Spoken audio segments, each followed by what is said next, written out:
যুক্তরাষ্ট্র ইসরায়েলের যৌথ বিমান হামলায় ইরানের সর্বোচ্চ নেতা আয়াতুল্লাহ আলী খামেনি নিহত হওয়ার পর ক্ষমতার শূন্যতায় দ্রুত সিদ্ধান্ত নিয়েছে তেহরান। অন্তর্বর্তীকালীন সর্বোচ্চ নেতা হিসেবে দায়িত্ব পেয়েছেন জ্যেষ্ঠ ধর্মীয় আলেম আয়াতুল্লাহ আলী রেজা আরাফি। ইরানের রাষ্ট্রীয় গণমাধ্যম জানিয়েছে, সংবিধানের ১১১ অনুচ্ছেদ সক্রিয় করে ৩ সদস্যের একটি অন্তর্বর্তী নেতৃত্ব পরিষদ গঠন করা হয়েছে। সেই পরিষদের ফকিহ সদস্য হিসেবে আরিফ এখন সর্বোচ্চ নেতার দায়িত্ব পালন করবেন, যতক্ষণ না স্থায়ী উত্তরসূরি নির্বাচিত হয়। তেহরানের সামরিক ও সরকারি স্থাপনায় চালানো ওই বড় হামলায় খামেনি সহ শীর্ষ নেতারা নিহত হন। একই হামলায় সেনাপ্রধান জেনারেল আব্দুল রহিম মুসাফি ও প্রতিরক্ষা মন্ত্রী জেনারেল আজিজ নাসিরজাদেহ নিহত হওয়ার কথা জানানো হয়েছে। হামলায় অন্তত ২০০ জন প্রাণ হারান এবং ৭০০রও বেশি মানুষ আহত হয়েছেন।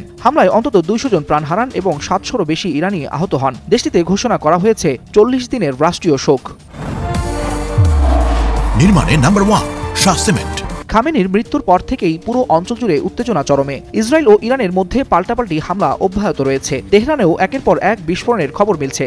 আর ইরান ক্ষেপণাস্ত্র ও ড্রোন হামলা চালাচ্ছে ইসরায়েল ও পশ্চিম এশিয়ায় অবস্থিত মার্কিন ঘাঁটিগুলোতে। খামেনির মৃত্যুর পর ইরানের সর্বোচ্চ নেতার মসনদে আলী রেজা আরাফির আরোহণকে মধ্যপ্রাচ্যের রাজনীতিতে নতুন অধ্যায়ের সূচনা হিসেবেই দেখছেন রাজনৈতিক বিশ্লেষকরা।